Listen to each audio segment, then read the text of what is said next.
Fala galera, tudo tranquilo, tudo beleza? Bem-vindo ao projeto Escola na Web. Hoje nós vamos ver geometria molecular e polaridade.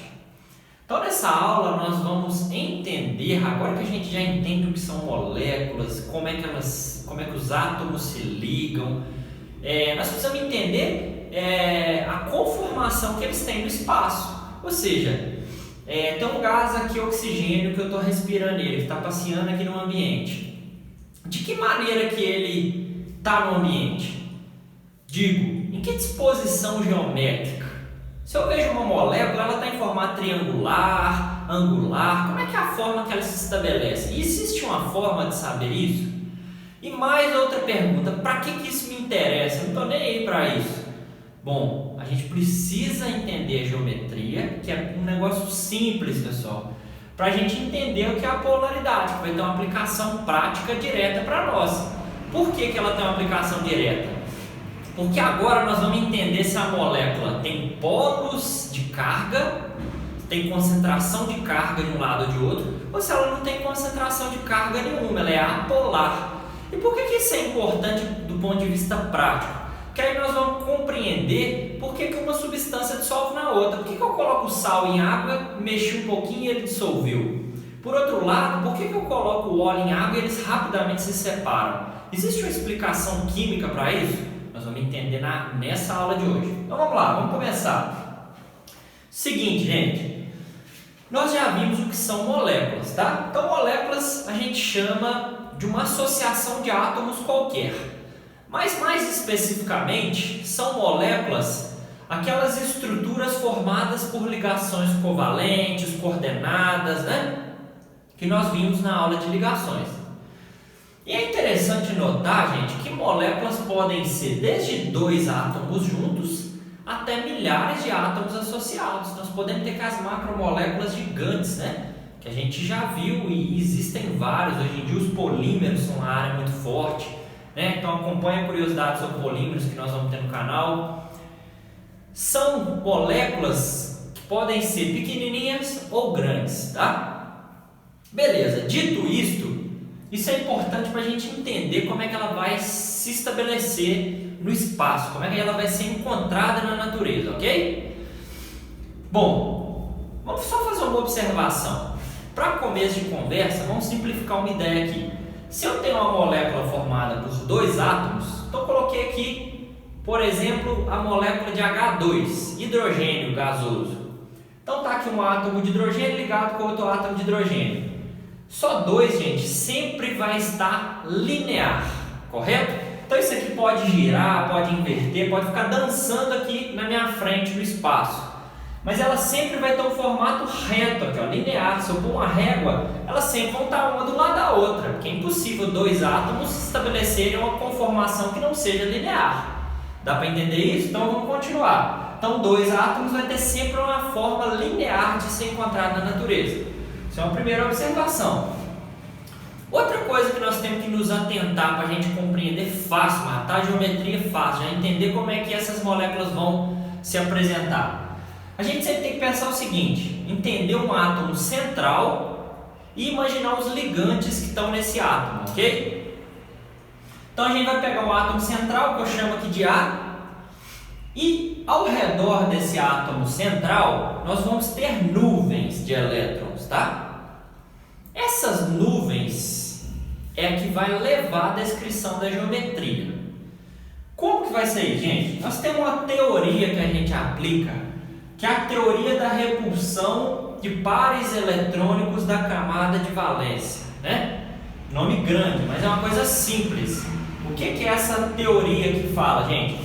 Que uma nuvem repele a outra. Ponto final, simples assim.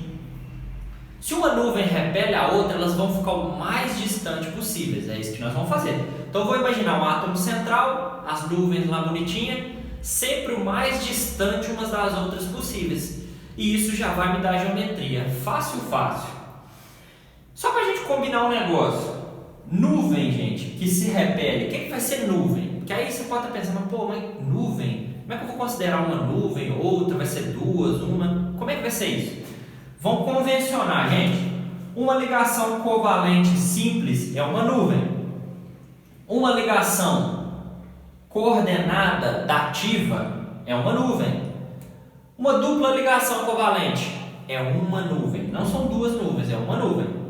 Uma ligação covalente tripla é uma nuvem.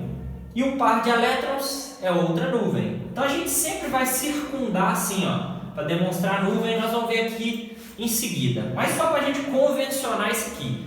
Então, apareceu uma ligação simples covalente, é uma nuvem. Apareceu uma coordenada, é uma nuvem. Dupla, uma nuvem. Tripla, uma nuvem. Par de elétrons, uma nuvem. Beleza? Essa tabelinha aqui vai ficar mais clara agora quando a gente começar a descrever de fato as geometrias e começar a trabalhar alguns exemplos. Vamos ver na prática como é que a gente descreve, como é que a gente prevê que geometria que a gente vai encontrar uma molécula ou outra, tá? Então, algumas regras que a gente precisa entender. Se a gente compreender, a memorização vai vir naturalmente. Não é que eu preciso ficar lendo até memorizar. Eu vou compreender aqui, existe uma lógica por trás disso aqui, aí quando eu vejo a molécula eu consigo predizer como é que ela vai se apresentar na natureza. É bastante simples. Vamos lá. Primeira coisa, gente, vamos pegar então um átomo aqui com dois ligantes e duas nuvens. O primeiro caso é duas nuvens, tá? Então, eu tenho uma nuvem aqui, né? Tem outra nuvem aqui, correto? Duas duplas ligações. Quando eu vou lá na orientação, pessoal, o que eu vou pensar? Átomo central, uma nuvem aqui, outra nuvem aqui. Olha, pode ver que eu circulo nas nuvens quando tem a ver com ligantes, tá? Quando não tem ligantes, se só tivesse um par de elétrons aqui, eu colocaria ela pontilhada, tá? Só para entender melhor, é a forma como eu gosto de representar. Então, observe, eu tenho uma nuvem de cá, uma nuvem de cá. As nuvens têm que ficar a maior distância possível entre si. De que maneira que duas nuvens vão ficar o mais distantes entre si nessa situação, pessoal? É só eu jogar uma de um lado, uma do outro, com uma distância de um ângulo de 180 graus. Olha lá. Então eu estou com uma lá de um lado, da outra aqui do outro lado. Mas poderia ser 150 graus? Elas estariam mais próximas, então não seria legal. Lembra da teoria de repulsão dos pares eletrônicos da camada de valência. Então, tem duas nuvens aqui, as nuvens vão ficar o mais distantes entre si. Portanto, eu posso concluir que o ângulo vai ser de 180 graus entre elas.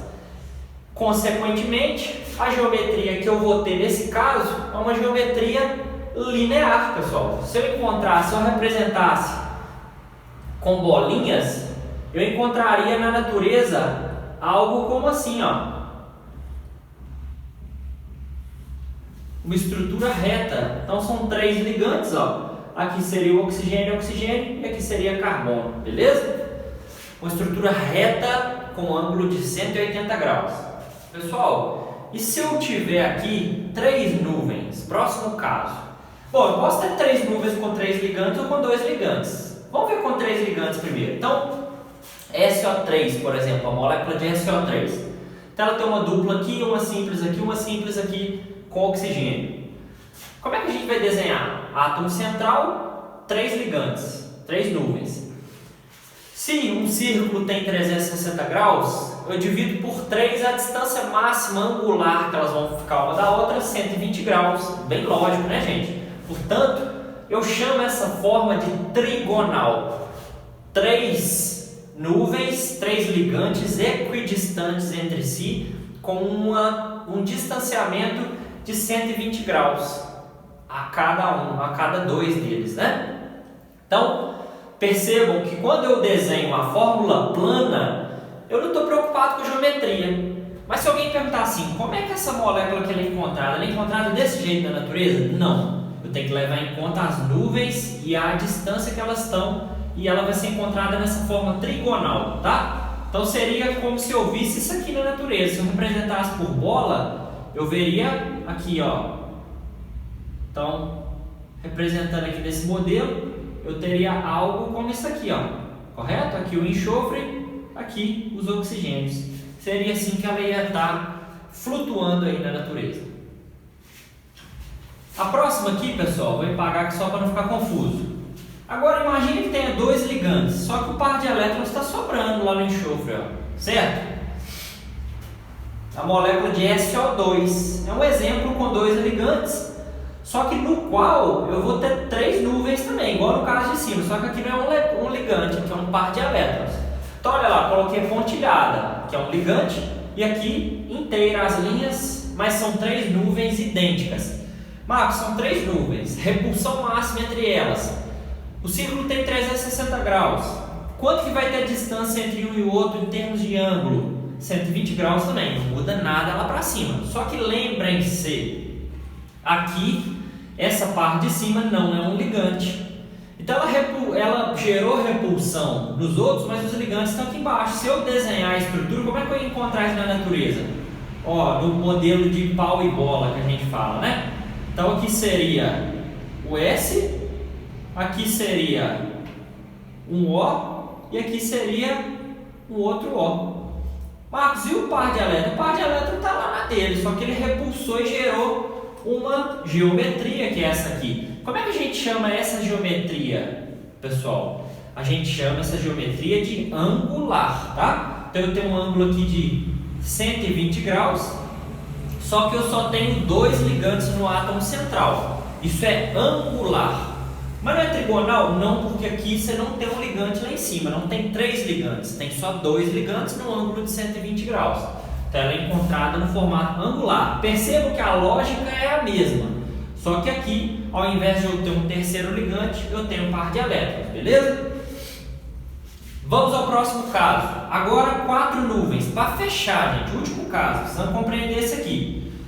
Eu vou ter 3 situações dentro do quadro. Vou começar aqui e a gente vai dando sequência. Então, o primeiro caso, eu tenho 2 ligantes. 2 ligantes, só que agora são 4 nuvens. Então, por exemplo, a água, H2O. O oxigênio faz uma ligação com H de cá, outra ligação com H de lá, e ele tem 2 pares de elétrons. Então, aqui é uma nuvem, aqui é outra nuvem, aqui é uma outra nuvem, aqui é outra nuvem. 4 nuvens, porém 2 ligantes. Eu tenho 2 nuvens aqui de elétrons, ó, de pares de elétron, igual o Mickey Mouse, ó, que estão empurrando essas de baixo a formar um ângulo aproximadamente de 120 graus, formando uma geometria angular, neste caso também, tá? Então, neste caso, eu tenho uma geometria angular. Se eu ver a água, Marcos, se eu pegar uma molécula de vapor de água que está aqui no ambiente, como é que ela apareceria? Seria algo como assim, ó, no modelo de pau e bola, ó. Algo como assim, aqui estão os H's, aqui está o oxigênio. Ela estaria nessa forma girando aqui no espaço, certo? Então, por que a gente chega a essa conclusão? Porque tem duas nuvens aqui em cima de pares eletrônicos repulsando e empurrando esses 2 ligantes para baixo, que vão formar um ângulo de aproximadamente 120. A gente considera que nesse caso a geometria é angular também. Pessoal, vamos continuar aqui o caso final, aquele último caso lá. Quais geometrias vão ser definidas? Nós já vimos um caso com 2 ligantes, falta ver 3 ligantes e 4 ligantes, né? Então, ainda continuando aqui, 4 nuvens eletrônicas, 3 ligantes e 4 ligantes, ok? Então vamos lá, primeiro caso com 3 ligantes. Então aqui tem o NH3, a amônia. Então o N ligado aqui com 3H e aqui tem uma nuvenzinha em cima do N, beleza? Seguinte, gente, como é que eu vou distanciar essas 4 nuvens que eu tenho aqui de maneira que elas fiquem o mais distantes possíveis entre si?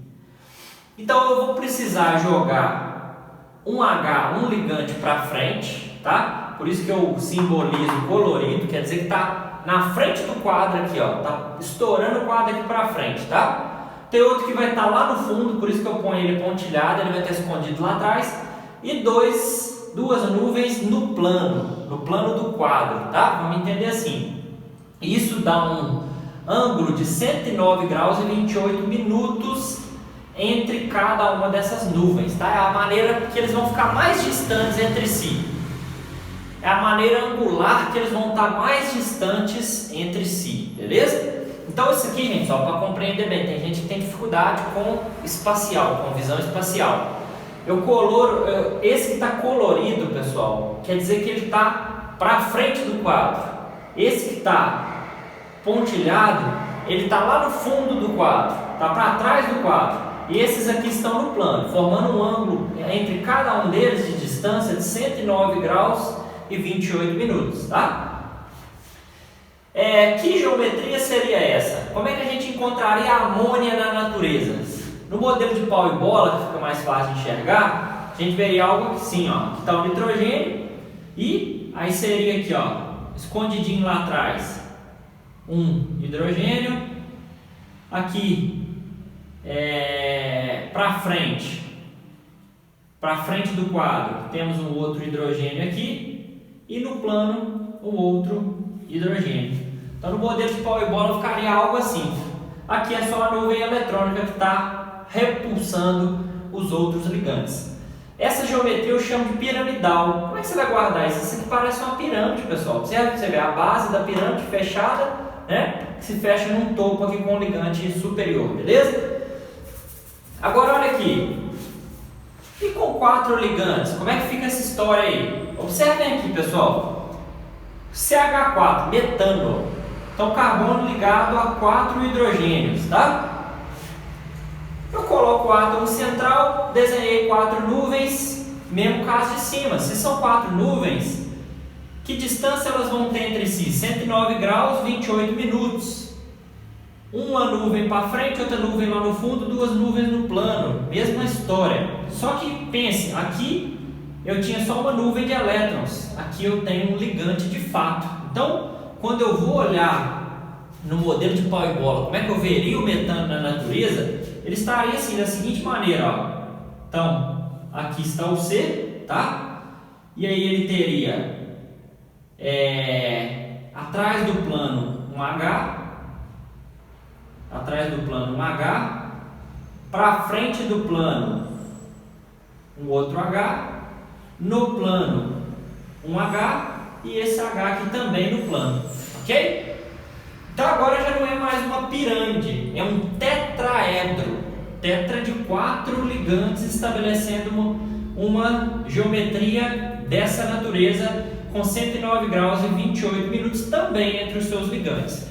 Com isso a gente fecha os exemplos que a gente precisa compreender no ensino médio e as formas geométricas. Desenha, analisa, pensa junto comigo que você vai ver que é fácil de entender. Depois que entendeu, entra na cabeça por osmose, tá? Antes disso, você vai ficar decorando tetraédrico, eu não sei o que, tem que ter... Não, entende, desenha a nuvem, você vai ver que tem uma lógica. Quando você entende a lógica, você vai memorizar, beleza? Galera, é o seguinte, vamos discutir então polaridade, que é um tema importantíssimo para a gente dar sequência. Já entendemos geometria, vamos entender polaridade. Polaridade é acúmulo de carga em determinada região da molécula. Marcos, é só isso, é tão simples assim? É exatamente isso, bem simples. Então, a molécula pode ter uma região mais negativa, tá? E ela pode ter uma região mais positiva, ok? E isso a gente simboliza, diferente da gente botar a carga na estrutura, a gente simboliza que é um deslocamento da nuvem eletrônica, tá bom?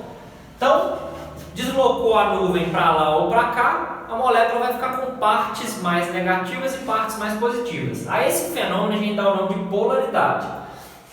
E é isso que explica, a partir de um princípio que é o de semelhante dissolve semelhante, a gente começa a entender por que polares dissolvem polares e apolares dissolvem em apolares. Quando a gente mistura uma substância polar com uma apolar, elas não se misturam. Exemplo, água e óleo. O óleo é uma estrutura de carbono e hidrogênio apolar. A água é uma estrutura polar.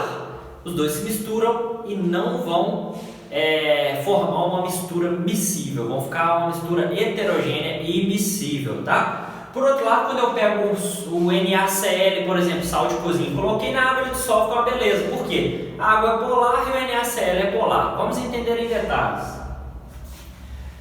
O grau de polaridade, que eu já comecei a entrar nessa conversa aqui, é o que a gente precisa compreender. Então eu tenho o que não é nada polar, eu vou chamar de apolar. Isso aqui vai aumentando conforme a minha setinha, até eu ter uma molécula com ligações covalentes que é polar, tá? Então ela vai estar para cá, à direita, né? Ela vai ter uma polaridade maior. Bom, lógico, né? Essa é a polar. Então eu tenho à direita uma covalente polar, uma molécula. Eu tenho que levar em conta para determinar se ela é polar ou apolar dois fatores, pessoal, essenciais. Um deles é a geometria da molécula que eu acabei de ver.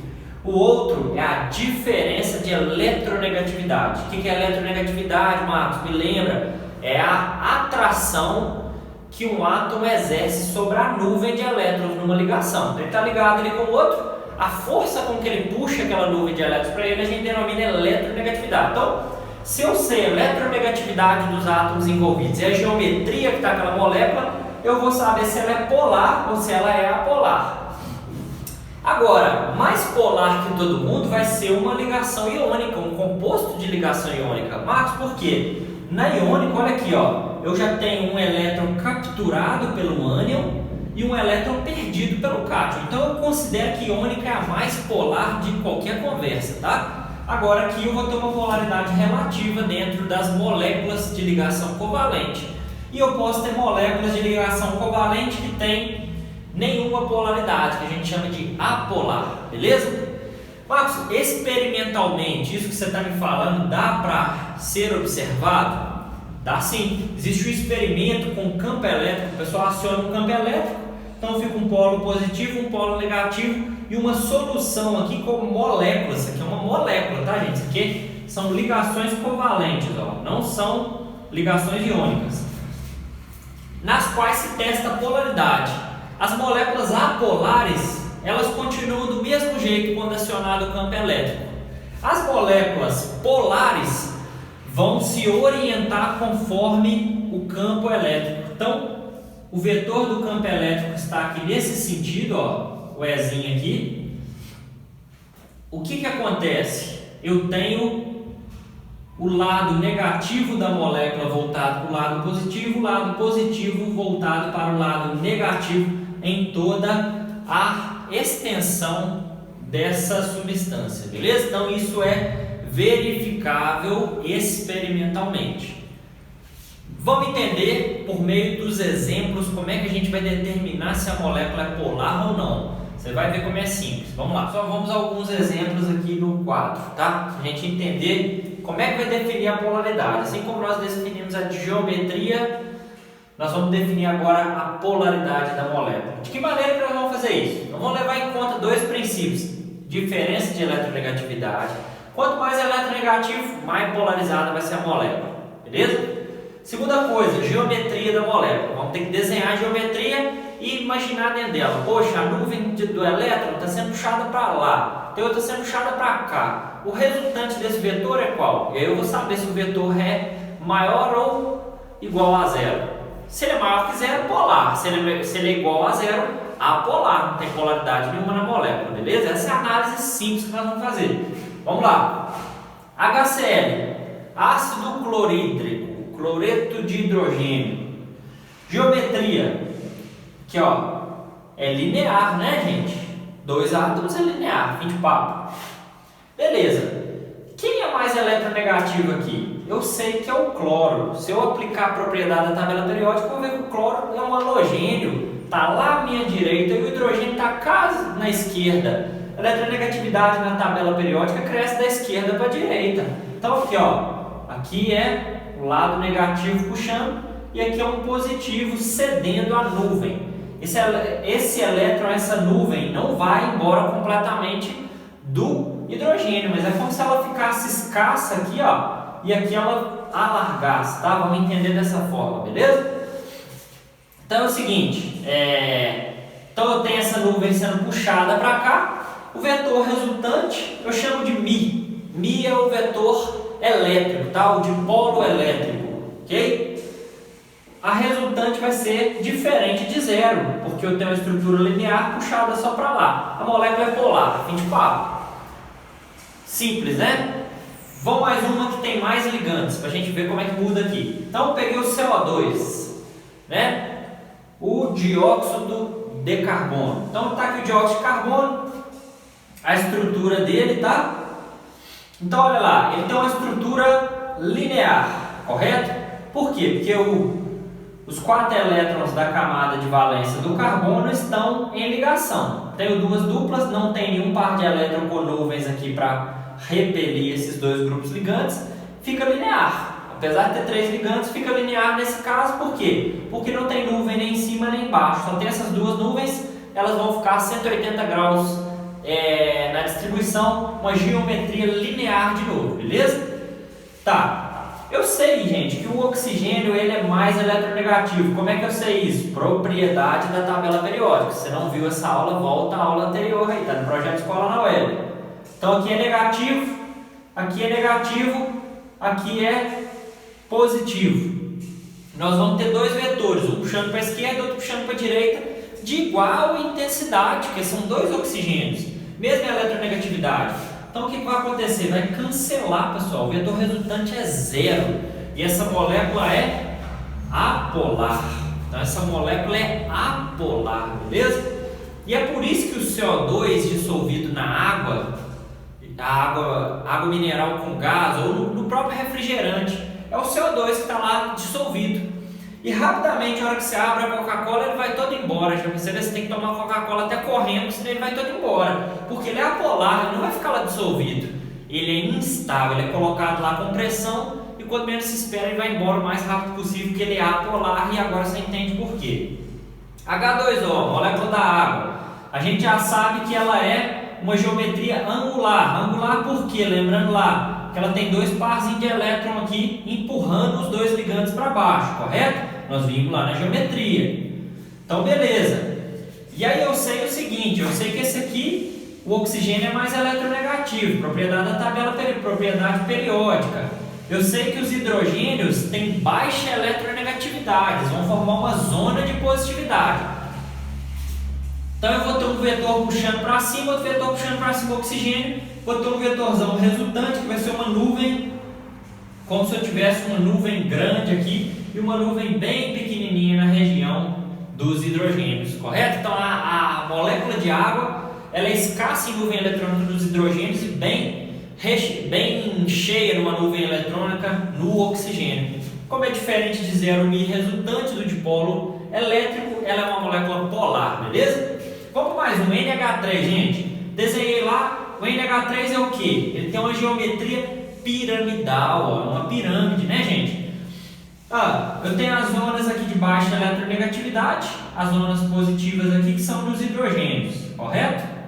E tenho o eletronegativo aqui que é o nitrogênio. Puxou para lá, certa resultante, ela vai ser uma resultante para cima, diferente de zero, é também uma molécula polar, viu? É só desenhar a geometria, analisar que bonitinho com base na eletronegatividade, que não tem dúvida nenhuma. Mas existe uma forma mais prática de eu fazer isso sem ter que ficar desenhando? Existe uma regrinha que nós vamos ver aqui para fechar essa aula. Então, para fechar nossa questão de geometria e polaridade, finalizar essa conversa aqui. Tem uma regra prática, para a gente ser mais rápido, não tem que desenhar a molécula, avaliar a geometria dela, tá? Não passar por todo aquele caminho. Embora vocês precisam dominar aquele recurso técnico, tá? Para compreender de onde veio aquilo ali. Como é que surgiu essa questão da polaridade? Só que existe uma forma prática. Bate o olho no exercício, eu estou um pouco sem tempo, quero ganhar tempo numa prova, tá? Número de nuvens igual ao átomo ligado ao central. Se isso é verdade, a estrutura é apolar. Se o número de nuvens na molécula é diferente do número de átomos ligados ao central, ela é polar. Vamos ver um exemplo aqui para ver como é que isso funciona. Então desenhei aqui ó, o NH3, então está aqui NH3, a estrutural plana, CO2, a fórmula estrutural plana. Nem me preocupei com a geometria, só coloquei na plana aqui, tá? Beleza, eu vou analisar aqui, gente, e vou pensar o seguinte: quantos átomos tem ligados ao átomo central? 1, 2, 3. Quantas nuvens eu tenho? Uma nuvem, duas nuvens, três nuvens. O nitrogênio tem 5 elétrons na camada de valência, aqui ele tem mais uma nuvem. Então ele tem 4 nuvens,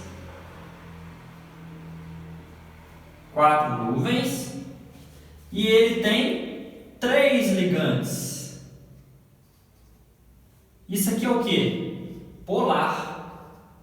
porque cai nessa regra, número de nuvem diferente dos ligantes. Está vendo como é prático? Nem avaliei geometria, para mim eu podia pegar e estruturar o plano que eu já matava, ganhava tempo. Se eu pego, por exemplo, o CO2, vamos ver se a regra vale? Vamos pegar aqui uma a outra. Então, CO2, quantos ligantes eu tenho? Um ligante e dois ligantes. Quantas nuvens eu tenho? Uma nuvem, duas nuvens. Duas nuvens, dois ligantes. Cai na regra do número de nuvens igual a átomo ligado ao central. Ela é apolar. Então, dessa forma, pessoal, eu consigo resolver mais rápido as questões. Forma de eu ganhar tempo. Agora, se eu quero compreender o vetor do dipolo dielétrico que está puxando a nuvem e qual que é a resultante desse processo, eu tenho que avaliar passando pela geometria e avaliando através da eletronegatividade. Mas essa regra é prática para resolver o exercício de maneira eficiente.